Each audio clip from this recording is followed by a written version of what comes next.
12 divided 4 bracket 1 plus 2. So 1 plus 2 is 3 and here 4. So here multiplication 4 times 3 is 12 and 12 divided by 12 is 1.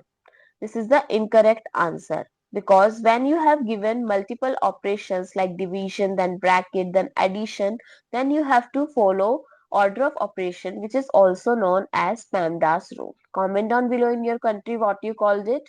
So here P stands for parenthesis, E stands for exponent, M and D, multiplication and division, both have same priority. You just need to solve it from left to right. Similarly, addition and subtraction have same priority. You just need to solve it from left to right. So now rewrite the expression. So first we have to solve the parenthesis, that is 1 plus 2, 3. Now rewrite the left out terms. So now we have two operations, that is division and multiplication. So as we discussed, both have same priority, but still we have to solve it from left to right. So it becomes 12 divided by 4 times 3. 12 divided by 4 is 3 and 3 times 3 is 9. So what is the correct answer? 9, not 1. I hope it's clear and you find it useful. So don't forget to share your feedback through like, share, comment and subscribe to my channel.